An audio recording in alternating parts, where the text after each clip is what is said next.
ছোট্ট ছোট ক্লিপ বলতেছি আমি আপনাদেরকে। আম্মা জান খাদিজা রাদিয়াল্লাহু তাআলা হঠাৎ একদিন বিশ্বনবী সাল্লাল্লাহু আলাইহি সাল্লামকে বললেন, ওগো নবী, ওগো প্রাণের স্বামী, আমি যখন মারা যাব আপনার কাছে আমার 3টি ওসিয়ত থাকবে।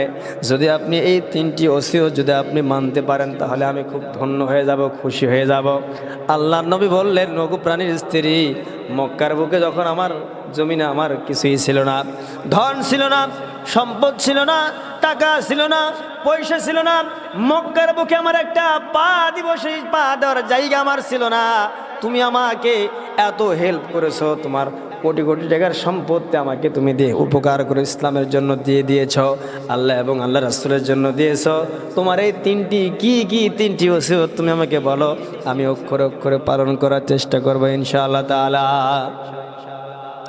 আম্মা জান খাদিজা রাদিয়াল্লাহু তাআলা বললেন, আমি যখন ইন্তিকাল করব, ইন্তিকাল করার পরে আপনি যে পরিহিত আপনার যে জুব্বা আছে, এই জুব্বাটা আমার জন্য দাফন কাফনের জন্য দেবেন, আমার কাফনের কাপড় হিসেবে আপনার জুব্বাটা আমাকে দেবেন। আল্লাহ নবী সাল্লাল্লাহু আলাইহি ওয়াসাল্লাম বললেন, 1 নম্বর শর্ত আমি তোমার মেনে নিলাম, 2 নম্বর শর্ত বলো। আম্মা জান খাদিজা রাদিয়াল্লাহু তাআলা বললেন, 2 নম্বর শর্ত হলো আপনি নিজ হাতে আমার লাশটা কবরে আপনি নামাবেন। আল্লাহ নবী সাল্লাল্লাহু আলাইহি ওয়াসাল্লাম বললেন, ঠিক আছে, এটাও মেনে নিলাম। আমি এইটাই বুঝতে যাচ্ছি, স্বামী এবং স্ত্রীর মধ্যে মায়া থাকতে হবে, মহব্বত থাকতে হবে, ভালোবাসা থাকতে হবে। আল্লাহ নবী কিভাবে স্ত্রীদেরকে ভালোবাসতেন আমি কাম টু দ্য পয়েন্ট সময় হলে আমি আপনাদেরকে বলবো। আম্মা জান খাদিজা রাদিয়াল্লাহু তাআলা 2 নম্বর বললেন, আপনি নিজ হাতে আমার লাশটা কবরে নামাবেন। আল্লাহ নবী বললেন, ঠিক আছে, তোমার 2 নম্বর এই সত্যটাও আমি মেনে নিলাম। আল্লাহর নবীর স্ত্রী হযরতে আম্মা জান খাদিজা রাদিয়াল্লাহু তাআলা বললেন, 3 নম্বর শর্ত হলো আমার যতক্ষণ না পর্যন্ত ফেরেশতারা আমাকে সওয়াল করতে, যতক্ষণ না পর্যন্ত আমার সওয়াল জবাবের উত্তর আমি দিতে না পারবো, ততক্ষণ পর্যন্ত আপনি কবরের পাশে দাঁড়ায় থাকবেন। আল্লাহর নবী বললেন, ঠিক আছে, তোমার এই 3 নম্বর শর্ত আমি মেনে নিলাম। হঠাৎ একদিন ইন্তিকাল করলেন, স্ত্রী দেওয়া শর্ত অনুযায়ী তার নিজের পরিহিত জুব্বাটা কাফনে কাপড় বানার জন্য দান করলেন বা দিয়ে দিলেন। এরপরে নিজে হাতে তার লাশটা কবরে নামালেন। নামানোর পরে এক জায়গায় দাঁড়িয়ে আছেন। সাহাবেরা বলছিলেন, ইয়া রাসূলুল্লাহ, সকলে তো বাড়ি চলে যাচ্ছি, আপনিও চলুন। আল্লাহর নবী বললেন, তোমরা যাও, আমি একটু দেরি করব, একটু ওয়েট করব।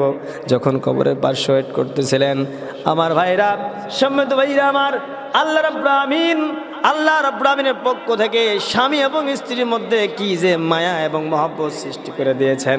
আমরা যারা স্বামী স্ত্রীকে যারা আমরা হট্টগোল মারামারি দ্বন্দ্ব ফাসাদ প্রতিনিয়ত হতেই থাকে, আল্লাহ নবীর জীবনের আদর্শের দিকে যদি আমরা তাকায় যদি তার অনুসরণ করতে পারি এবং অনুকরণ করতে পারি, আমাদের ফ্যামিলিতে কিন্তু আর স্বামী স্ত্রীর মধ্যে ঝগড়া থাকার কথা নাই। আল্লাহ নবী দাঁড়িয়ে আছে, আকাশ থেকে জিবরাইল এসে বললেন, ইয়া রাসূলুল্লাহ, ইয়া হাবিবাল্লাহ, এখানে আপনাকে দাঁড়ায় থাকার কোনো দরকার নাই। আপনার স্ত্রী খাদিজা রাদিয়াল্লাহু তাআলার সওয়াল জবাব হওয়ার আগ পর্যন্ত আপনি যে দাঁড়ায় থাকতে চেয়েছেন, দাঁড়ায় থাকার দরকার নাই। স্বয়ং আল্লাহ রাব্বুল আমিন আসমান থেকে ফেরেশতাদেরকে তার হযরতে খাদিজা রাদিয়াল্লাহু তাআলার সওয়াল জবাবটা আল্লাহ রাব্বুল আলামিন সে নিজেই দিয়েছেন। বলেন সুবহানাল্লাহ। আল্লাহ নবী সাল্লাল্লাহু আলাইহি ওয়াসাল্লামের যখন 4টি স্ত্রী ছিলেন, তার মধ্যে আয়েশা রাদিয়াল্লাহু তাআলা একটু কম বয়সের মহিলা ছিলেন। আম্মা জান আয়েশা রাদিয়াল্লাহু তাআলা একদিন বলতেছিলেন, ইয়া রাসূলুল্লাহ, ইয়া হাবিবাল্লাহ, আপনি সবচাইতে কোন স্ত্রীকে বেশি ভালোবাসেন একটু আমি জানতে চাই। এখন তো আমাদের সমাজে যারা একটু ডবল বিবাহ করে তাদের কি মানুষ মানতে চায় না। যদি বলে শুনে যে আমার ছেলে বিবাহ দিবে অমুক হাজি সাহেবের মেয়ের সাথে, হ্যাঁ, তখন বলে, ওরে আল্লাহ, ওই হাজির বিটির সাথে বিয়ে দিচ্ছ, ওই হাজির তো 3টা বউ দিয়ে বিয়ে ভাঙ্গায় দেয়। কথা বুঝতেছেন? অথচ আল্লাহর হুকুম, যদি আপনার ধন সম্পদ বেশি হয়, আপনি 4টি পর্যন্ত ইনসাফ যদি করতে পারেন, 4টি বিবাহ করা আপনার উপরে ফরজ।